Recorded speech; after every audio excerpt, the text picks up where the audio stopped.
नमस्कार, मैं हूँ शिवानी और हम देख रहे हैं एथिक्स में आज हम डे 68 वाला क्वेश्चन डिस्कस करने वाले हैं। उम्मीद है कि आप लोगों ने टेलीग्राम चैनल ज्वाइन किया होगा और डेली क्विज सॉल्व भी कर रहे होंगे। तो चलो देखते हैं क्वेश्चन क्या है।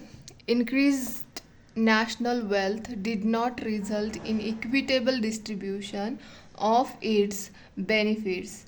It has created only some enclaves of modernity and prosperity for a small minority at the cost of the majority. Justify. ये 10 मार्क का क्वेश्चन है, हमको 150 वर्ड्स में लिखना है। तो क्वेश्चन यही है कि जो बढ़ती इनइक्वालिटी है, जो वेल्थ की इक्विटेबल डिस्ट्रीब्यूशन नहीं हो रहा है, जो वेल्थ है वो कॉन्सेंट्रेटेड है फ्यू हैंड्स में, मतलब कुछ ही लोगों के पास हमारी इंडिया की 50% से ज़्यादा वेल्थ कॉन्सेंट्रेटेड है, जबकि जो पॉपुलेशन है, मैंने नीचे डाटा भी लिखा है। तो ये जो इनइक्वालिटी आ रही है इसके ऊपर ही ये क्वेश्चन है। तो जो इनइक्वालिटी है उनको देखना है हमें कि रीज़न क्या है और इसको क्यों हमें कम करना चाहिए, ये देखना है। यहाँ पे जस्टिफाई पूछा है ना, तो यही देखना है हमको। तो मैंने यहाँ पे फर्स्ट इंट्रोडक्शन में लिखा है, अकॉर्डिंग टू ऑक्सफैम या Oxfam report 5% of Indians own more than 60% of the country's wealth. मतलब देखो 5% इंडियन जो लोग हैं उनके पास 60% ऑफ इंडियाज़ का मतलब इंडियाज़ की वेल्थ है, और while 50% of the population possess only 3% of the wealth. मतलब जो 50% पॉपुलेशन है उनके पास सिर्फ 3% वेल्थ है। मतलब कितना डिफरेंस है, आप देख ही रहे हो यहाँ पे। तो this fact points towards lack of inclusive growth in India's growth story. मतलब मतलब ये रिपोर्ट इसी साल की है। तो इसी से हमें पता चलता है कि जो हम जो बोलते हैं ना इंक्लूसिव ग्रोथ लानी है, इंक्लूसिव डेवलपमेंट करनी है, तो ऐसे तो ये तो इंक्लूसिव नहीं है ना। ये रिपोर्ट जो शो दिखा रही है हमको कि ये इंक्लूसिव ग्रोथ है नहीं। तो यही मैंने यहाँ पे इंट्रोडक्शन में वो लिखा है। लास्ट में मतलब यहाँ मैंने सब हेडिंग दी है, जो क्वेश्चन में पूछा गया है वही लिखा है मैंने यहाँ पे। How this create enclaves of modernity and prosperity for a small minority at the cost of the majority. मतलब ये कैसे करती है, तो वो हमें यहाँ पे देखना है। तो फर्स्ट लिखा है मैंने यहाँ पे, lack of honesty like nepotism often associated with bureaucracy have lead to economic inequality।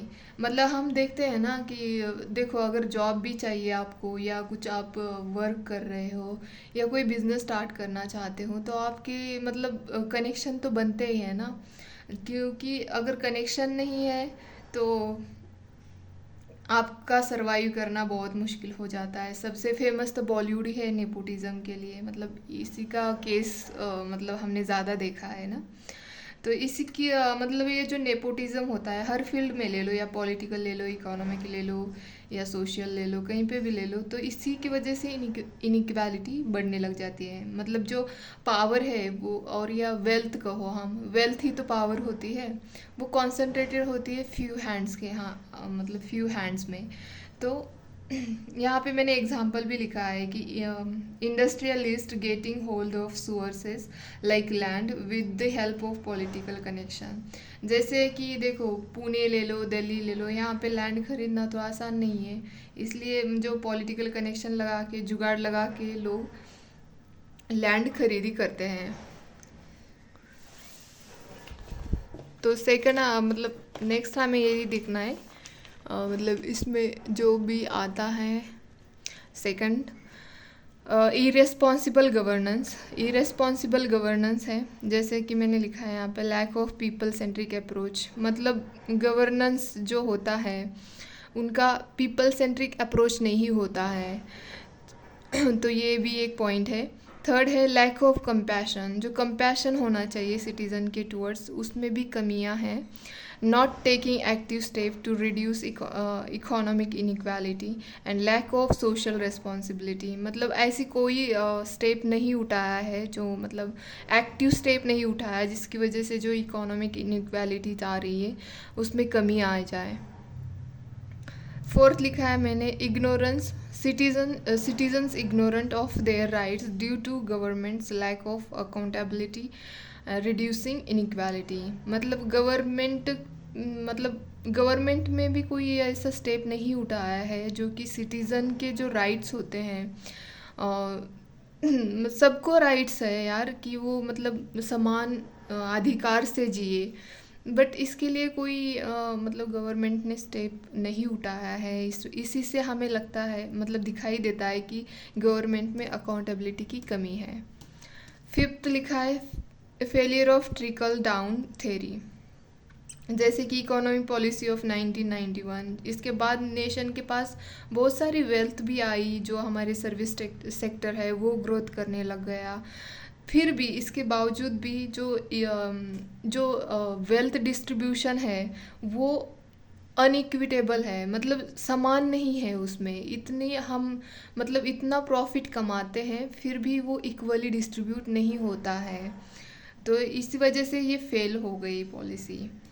Second है why inclusive growth is indispensable. क्यों ज़रूरी है इंक्लूसिव ग्रोथ? क्योंकि देखो, अगर इंक्लूसिव ग्रोथ रहेगी तो इंडिया, मतलब कोई भी कंट्री हो जिसके अंदर अगर इंक्लूसिव ग्रोथ आएगी तो स्टेबिलिटी रहेगी, क्राइम्स कम होंगे, मतलब जो कैओस होता है वो कम हो जाएगा। सेकंड है इक्विटी मतलब जो हमारे DPSP में जो आर्टिकल दिया गया 39, तो उसको भी हम फुलफिल कर सकते हैं। थर्ड है इरेडिकेशन ऑफ पावर्टी को भी हम इरेडिकेट कर सकते हैं। अगर लोगों के पास सफिशिएंट पैसा रहेगा खाने पीने के लिए, वो अपना आराम से खरीद सकते हैं ना, तो इससे पावर्टी भी कम हो जाएगी। फोर्थ है good governance, eradicating unequal distribution. अगर गुड गवर्नेंस रहेगा तो जो अनइक्वल डिस्ट्रीब्यूशन है वो भी ख़त्म हो जाएगा ना। और लास्ट में मैंने यहाँ पे लिखा है SDG 8, जिसके अंदर लिखा है कि रिड्यूस इनइक्वालिटी, मतलब कंट्री को ग्रो करना चाहिए और जो भी इनइक्वालिटीज़ है उसको कम करना चाहिए। यही SDG 8 का गोल है, तो उसको अचीव करने के लिए भी इंक्लूसिव ग्रोथ इम्पॉर्टेंट है। लास्ट में मैंने यहाँ पे कंक्लूड किया है कि hence it's time we should look for inverting this model of growth and help build an egalitarian society मतलब सबके पास समान अधिकार होना चाहिए, ऐसी सोसाइटी हम बना सकते हैं। तो ये था आज का डिस्कशन, होप कि आपको पसंद आए। अगर कोई भी प्रॉब्लम मतलब लगता है आपको तो आप मुझे कमेंट बॉक्स में बताएं, जस्ट UPSC रिलेटेड। ठीक है, धन्यवाद।